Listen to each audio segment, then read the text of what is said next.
নমস্কার বন্ধুরা, আজকের রেসিপি হলো মৌরলা মাছ, তবে টমেটো দিয়ে বানাবো। বেশি মশলা লাগবে না এই রেসিপিটা করতে। গরমকালে গরম ভাতের সাথে এইরকম মৌরলা মাছের রেসিপি থাকলে আর কিছু লাগবে না ভাতের পাতে। রেসিপিটা চলুন বন্ধুরা দেখে নেওয়া যাক। প্রথমে এখানে আমি মৌরলা মাছ নিয়েছি।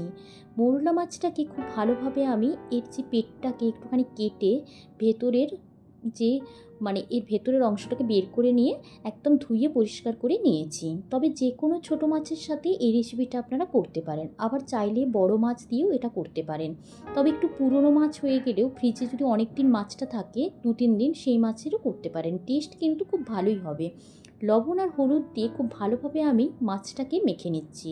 তবে এগুলো মোরলা মাছগুলো যদি একটু পুরনো হয় কোনো সমস্যা নেই, কারণ টমেটো দিয়ে এই রেসিপিটা করলে মোরলা মাছের টেস্টটা অনেক গুণে বেড়ে যাবে।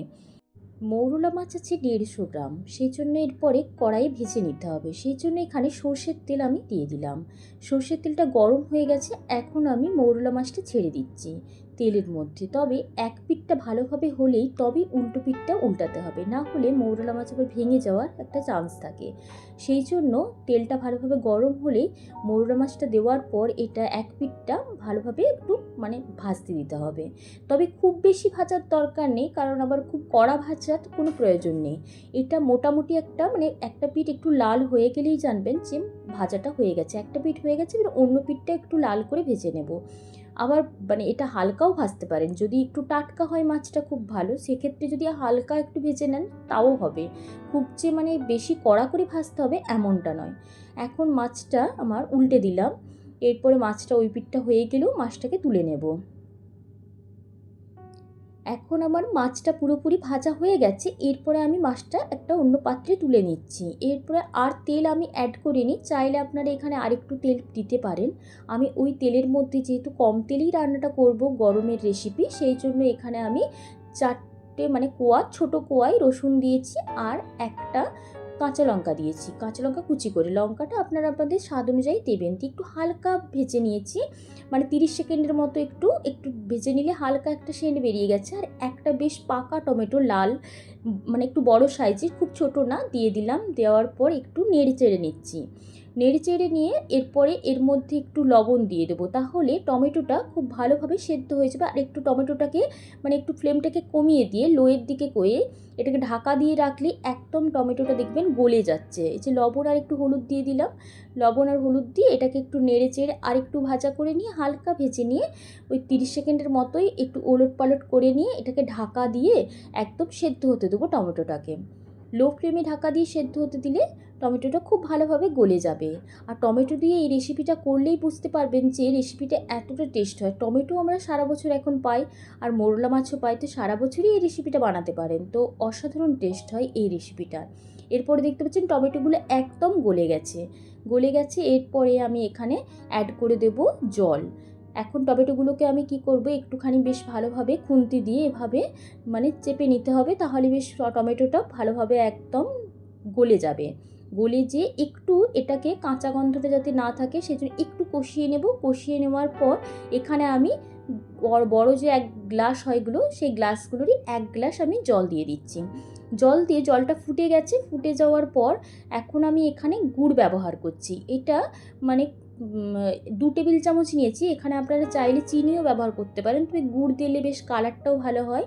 আর গুড়টা যেহেতু খাওয়া ভালো, সেই জন্য গুড়টা ব্যবহার করছি। আপনারা চাইলে চিনি দিতে পারেন, তবে এখানে আমি 2 টেবিল চামচের মতো পাটালি গুড় ব্যবহার করেছি। আপনারা ঝোলো গুঁড়ো দিতে পারেন এখানে। এরপরে গুড়টা গলে যাওয়া পর্যন্ত একটু অপেক্ষা করব।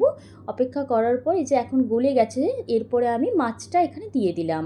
মাছটা দেওয়ার পর একটু মাছটাকে ফ্লেমটাকে মিডিয়াম করেই ঢাকা দিয়ে এটাকে একটুখানি ফুটিয়ে নেব, তাহলে মাছের সেন্টটা বেশ ভালোভাবে এই টমেটোর যে রসটা তৈরি করেছি এর মধ্যে ভালোভাবে মিশে যাবে। এখন ঢাকা দিয়ে রেখে দিতে হবে। ঢাকা দিয়ে রেখে দিলেই হবে। খুব বেশিক্ষণ যে ফোটাতে হবে তেমন নয়। এটা মাঝারি একটা টাইম পর্যন্ত 2 মিনিটের মতো ফুটিয়ে নিলে এটা হবে।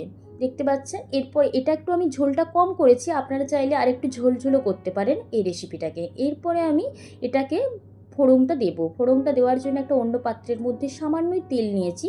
খুব বেশি না, হাফ টেবিল চামচের মতো একটু সর্ষের তেল নিয়েছি, তবে সর্ষের তেলই রান্নাটা করার চেষ্টা করবেন। একটা শুকনো লঙ্কা নিয়েছি, লঙ্কাটাকে আপনারা ফাটিয়েও দিতে পারেন, এখানে আমি গোটাই নিয়েছি, গোটাটাকেই মানে একটু ভেজে নিয়েছি। লঙ্কাটা যখন বেশ একটু সেন্ট বেরিয়ে যাবে লঙ্কাটা থেকে, তখন আমি এখানে দিয়ে দেব হাফ টিস্পুনের মতো সর্ষে, আর হাফ টিস্পুন এখানে নিয়েছি পাঁচ ফোড়ন। তবে বেশি করলে সেক্ষেত্রে হচ্ছে এগুলো বাড়াতে পারেন, যদি অনেকটা পরিমাণ করেন সেক্ষেত্রে, তাই একটু যেহেতু কম সেই জন্য অল্প অল্প পরিমাণ ফোড়নটা নিয়েছি। এরপরে এখানে দিয়ে দিচ্ছি এই যে ফুটিয়ে রাখা টমেটো আর মাছের মানে ঝোলটা, দিয়ে ঢাকা দিয়ে একটুক্ষণ ঢাকা দিয়ে দিচ্ছি যাতে ফোড়নের সেন্টটা বেরিয়ে না যায় সেই জন্য। এরপরে একটু কাশ্মীরি রেড চিলি পাউডার দিয়েছি রঙটা যাতে সুন্দর হয়। এখানে আমি যে ঝোলটা কম রেখেছি, আপনারা চাইলে একটু ঝোলটা বেশিও রাখতে পারেন, সেক্ষেত্রে ভাত দিয়ে মেখে খেতে অনেক ভালো লাগবে।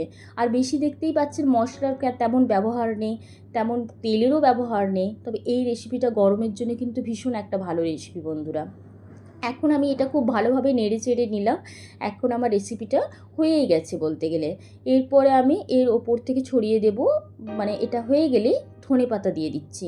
ধনেপাতা দিয়ে দিলে সেন্টটা আরও বেশ ভালো হয়, আর ধনেপাতা না দিলেও হবে, চাইলে আপনারা একটু সর্ষে বাটাও দিতে পারেন এই রেসিপিটাতে, তাহলেও টেস্ট অনেক সুন্দর হবে, মানে খুব সামান্য পরিমাণেই সর্ষে বাটা। এরপরে আমি দেখতে পাচ্ছেন ধনেপাতা দিয়েছি, আর আমার মাছের রেসিপিটা একটু জলটা টেনে গেছে, আপনারা ঝোলও রাখতে পারেন। এরপরে আমার রেসিপিটা পুরোপুরি রেডি হয়ে গেছে, এরপরে আমি সার্ভ করে দেখিয়ে দিচ্ছি একটা পাত্রে। বন্ধুরা, যদি রেসিপিটা আপনাদের ভালো লেগে থাকে তাহলে কিন্তু লাইক কমেন্ট করতে ভুলবেন না, আর চ্যানেলটিকে সাবস্ক্রাইব করার পর পাশে থাকা বেল আইকনটা প্রেস করে দেবেন, তাহলে প্রত্যেকটা রান্নার রেসিপি আপনার কাছে চলে আসবে। ধন্যবাদ বন্ধুরা, আপনারা ভালো থাকবেন, সুস্থ থাকবেন।